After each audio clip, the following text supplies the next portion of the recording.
क्या श्रीराम फाइनेंस सिर्फ high risk NBFC है या यूज्ड सीवी फाइनेंसिंग और रिटेल लेंडिंग के साथ स्ट्रॉन्ग फ्रेंचाइज बन चुका है?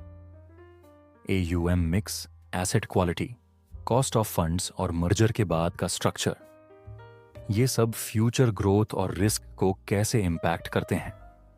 और करंट वैल्यूएशन पर श्रीराम फाइनेंस में एंट्री लेना हाई रिस्क हाई रिवॉर्ड है या रीजनेबल वैल्यू? नमस्ते दोस्तों, आप देख रहे हैं बालाजी मार्केट इनसाइट्स, जहां हम हाइप नहीं, हार्ड डेटा और सिंपल भाषा में बात करते हैं। आज हम श्रीराम फाइनेंस का डिटेल्ड ब्रेकडाउन करेंगे। बिजनेस मिक्स में commercial vehicle, MSME, gold loan और अदर सेगमेंट्स, फंडामेंटल्स में AUM growth, NIM, GNPA, NNPA, provisioning, ROE और लेवरेज, वैल्यूएशन, हिस्टोरिकल रेंज और एनबीएफसी पीयर्स के कंपैरिजन में कहां खड़ा है, और टेक्निकल्स में मेजर सपोर्ट, रेजिस्टेंस और प्राइस ट्रेंड क्या दिखा रहे हैं। वीडियो के अंत तक आपको क्लियर आइडिया होगा कि श्रीराम फाइनेंस आपके पोर्टफोलियो में कंट्रोल्ड हाई बेटा फाइनेंशियल एलोकेशन के लिए सही है या नहीं। ये वीडियो सिर्फ एजुकेशन के लिए है।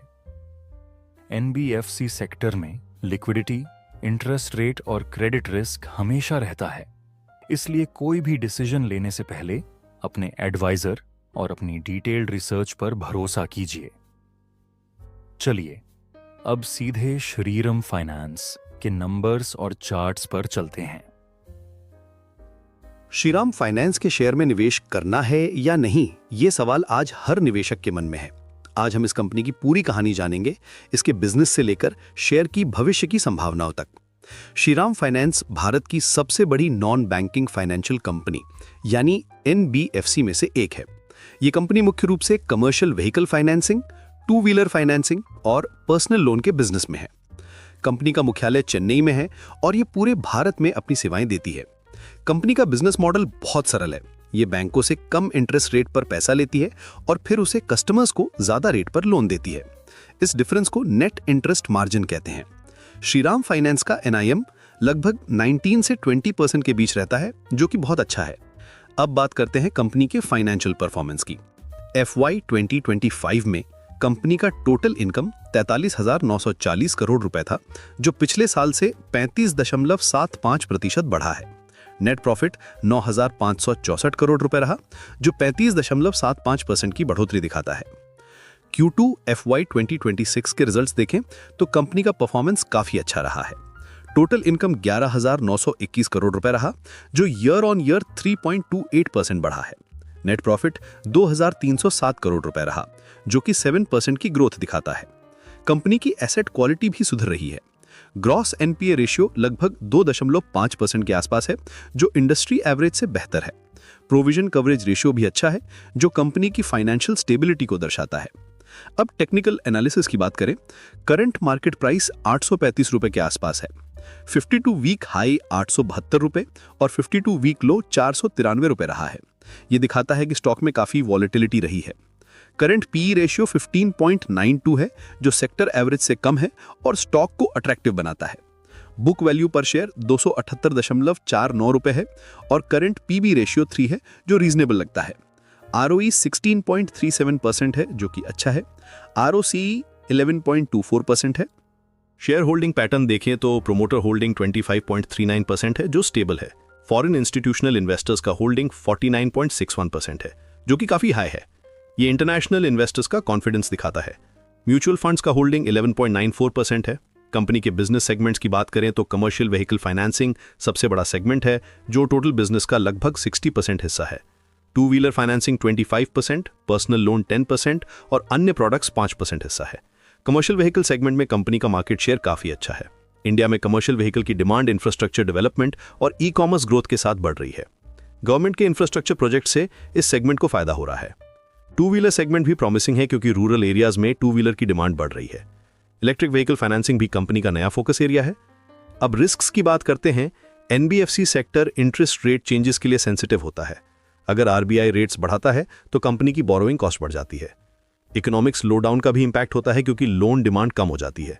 एसेट क्वालिटी रिस्क भी है। अगर एनपीएस बढ़ जाएं तो प्रॉफिटेबिलिटी पर नेगेटिव इंपैक्ट होगा। कंपटीशन भी बढ़ रही है क्योंकि बैंक्स भी कमर्शियल व्हीकल फाइनेंसिंग में अग्रेसिव हो रहे हैं। रेगुलेटरी चेंजेस का भी इंपैक्ट होता है। आरबीआई के नए रूल्स से कंप्लायंस कॉस्ट बढ़ सकती है। लिक्विडिटी रिस्क भी है क्योंकि एनबीएफसी को फंडिंग के लिए बैंक्स और कैपिटल मार्केट्स पर डिपेंड करना पड़ता है। पॉजिटिव फैक्टर्स देखें तो कंपनी का स्ट्रांग ब्रांड है, रूरल और सेमी अर्बन मार्केट्स में अच्छी प्रेजेंस है, डिस्ट्रीब्यूशन नेटवर्क काफी वाइड है, मैनेजमेंट टीम एक्सपीरियंस्ड है और ट्रैक रिकॉर्ड अच्छा है। डिजिटल ट्रांसफॉर्मेशन भी कंपनी कर रही है। मोबाइल ऐप्स और डिजिटल प्रोसेसेस से ऑपरेशनल एफिशिएंसी बढ़ रही है। कॉस्ट रिडक्शन भी हो रहा है। फ्यूचर आउटलुक की बात करें तो इंडिया की जीडीपी ग्रोथ के साथ कमर्शियल व्हीकल डिमांड बढ़ेगी, इंफ्रास्ट्रक्चर स्पेंडिंग से भी फायदा होगा, इलेक्ट्रिक व्हीकल फाइनेंसिंग नया अपॉर्चुनिटी है। रूरल इकोनॉमी इंप्रूवमेंट से टू व्हीलर डिमांड भी बढ़ेगी। पर्सनल लोन सेगमेंट में भी ग्रोथ पोटेंशियल है। एनालिस्ट रिकमेंडेशंस देखें तो ज्यादातर एनालिस्ट का रेटिंग बाय या होल्ड है। टारगेट प्राइस 850 से 900 रुपए के बीच है। वैल्यूएशन के हिसाब से स्टॉक रीजनेबल लगता है। Current P ratio sector average से कम है। बुक वैल्यू के कंपैरिजन में भी स्टॉक फेयरली वैल्यूड है।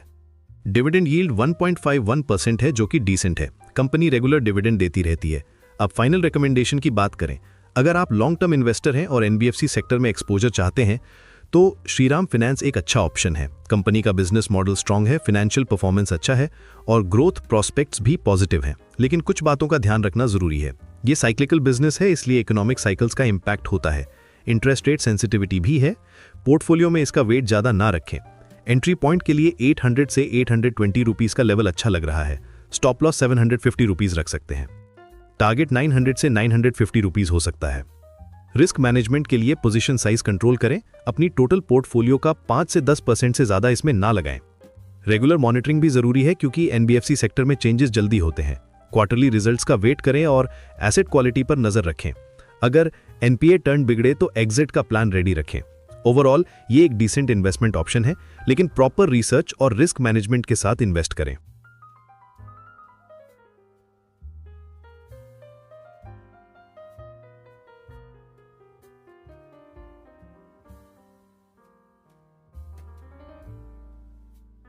तो दोस्तों, ये था हमारा डेटा बेस्ड नजरिया श्रीराम फाइनेंस पर, जहां हमने ग्रोथ अपॉर्चुनिटी और क्रेडिट रिस्क दोनों को साफ साफ देखा। अगर ये एनालिसिस यूजफुल लगा हो तो वीडियो को लाइक कीजिए, हाई बेटा फाइनेंशियल्स में इंटरेस्ट रखने वाले दोस्तों के साथ शेयर कीजिए और ऐसे ही ऑनेस्ट नो हाइप एनालिसिस के लिए बालाजी मार्केट इनसाइट्स को सब्सक्राइब कर दीजिए। कमेंट में बताइए, क्या आप श्रीराम फाइनेंस या किसी और एनबीएफसी में इन्वेस्टेड हैं? आपका व्यू इसके रिस्क रिवॉर्ड प्रोफाइल पर कैसा है और आगे आप किस फाइनेंशियल या लेंडिंग स्टॉक का ब्रेकडाउन देखना चाहते हैं? यह कंटेंट एजुकेशनल है, पर्सनल इन्वेस्टमेंट एडवाइस नहीं। फाइनल डिसीजन हमेशा एडवाइजर आपकी खुद की रिसर्च पर होना चाहिए। धन्यवाद दोस्तों। फिर मिलेंगे अगले एपिसोड में एक और निफ्टी 50 फाइनेंशियल और एनबीएफसी स्टॉक एनालिसिस के साथ।